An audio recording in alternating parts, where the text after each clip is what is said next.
And welcome back to MBC News. I'm Dooza Dragonash, your anchor, and we have with us, well, I was going to say half of our wonderful team. In fact, I will say half of our wonderful team, Malburn's writer. That's Sigmund Leominster and Lisa Hermano. The other half are away this week, lost on the grid somewhere. And we are going to be sending out an expedition after this broadcast. Now, in the world today, a Taliban leader has been captured by the Pakistanis. Greece is in debt, the latest revelations of the economic meltdown, so that hasn't gone away, be warned. Chinese figure skaters win the pairs at the Winter Olympics in Vancouver. Israeli scientist discovers shockwave therapy as an apparent cure for erectile dysfunction. This is suffered, it is said, by a massive 40% of men. Now, if 40% of men have had it, we've got 2 men in the studio at the moment, that means 2/3 of a man has erectile dysfunction. Anybody owning up? And scientists in Denmark reconstruct the nuclear genome in hair tuft, which leads to the ability to research extinct human forms, with which I work. Well, something of interest to certainly many Second Lifers will be that His Holiness, the Dalai Lama, is visiting New York between May 20th and 23rd, when he will be teaching at Radio City. Brought to you by Heal the Divide, founded by Richard Gere and the Tibet Center, tickets will be on sale from February 18th. In Harrisburg, on the Rachel Carson State Office building, a couple of the fastest animals on the planet, peregrine falcons, have nested for years without making too much of a fuss about it. But this year, they will be tweeted on Twitter. And bird lovers, and let's face it, these are particularly beautiful birds, bird lovers will be able to follow their progress on this year's mating on the online video stream on the Department of Environmental Protection website. Twitter address is twitter.com/falconchatter. And the camera is on Dep Web, Stop State, Stop PA, Stop US. I think that's bird porn, isn't it, Malburns? I don't think the Australians will be let in for it, will they? No, they definitely won't. And actually, I don't think it's protecting a bird watching them have sex, as my mother would say. No. It's not even as though the birdies are...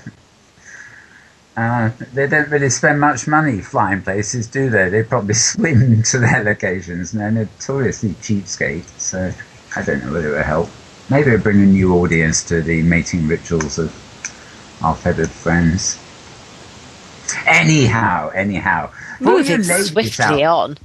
Yeah, moving very swiftly on, I think. For all you ladies out there, bent over your keyboards for hours on end and preferring 3 square feet of space around you rather than the great outdoors, perhaps you like virtually dating, or perhaps not, but do not despair. You know when you've arrived, and you have now.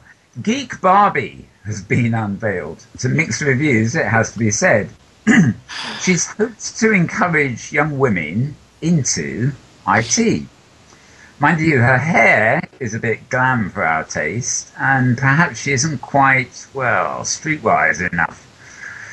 What do you feel about her? Comments, please, to www.metaversetv.com, and we welcome them. Alod's online role-playing game is now in open beta, and you can play for free. It is a subscription-less quest fighting or standing around chatting type game. And there is no restriction on the time you can spend in world, they say. So with promising graphics and an open hand, this looks like one to enjoy. Very good. Now, normally a model competition in Second Life is something we might announce under public service announcements. But this week we get a drop from JCNY that they've announced a model competition for both male and female avatars. And the models, for the models of 2010. Now, that might not sound amazingly different from normal, but this one is. The prize money is 100,000 lindens. This is their grand model prize for the Models Fest Extreme Couture Edition. Billed as going down the couture rabbit hole in fashion modeling.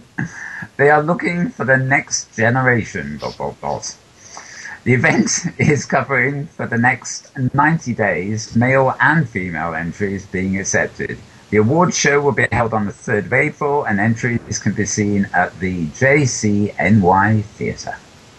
And the Comic Con International is now taking submissions for the 2010 Will Eisner Comics Industry Awards.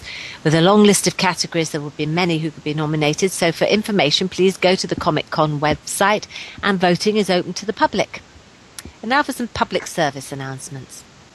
Inspiration Island will be hosting a Tahiti relief event from noon this Sunday, the 21st, until 9 p.m. SLT, with continuous performances and a prize for the best machinima of a performance on the day. An Avenues event in memory of Alexander McQueen, who died recently, will be held on the 28th of February and promises to pull in many, many Second Life designers for whom Alexander McQueen was such an inspiration. All you have to do is look at his fashions if you don't know who he is. Google him and you'll see a lot of Second Life walking along those runways. Proceeds will go to Relay for Life. And Slim Warrior will be hosting a discussion for musicians with musicians. Time to talk together about what they do, how they do it, and maybe how should be doing it differently. Anyone interested should contact Slim Warrior in World. And a heads up for MBC Arts event on 28th of February with a talk on Zarzuela, the national music of Spain. The talk will be with music and probably film. And Harumi Whiteberry is a renowned RL expert in the form. We promise you an amusing and illuminating hour or so. Now, that's all we have time for this week because we've got to go off and find people. So, say goodbye, Mal. Goodbye, everyone. And it's goodbye from me. And it's goodbye from the other extinct human form that's filming us. So have a safe week from MBC News.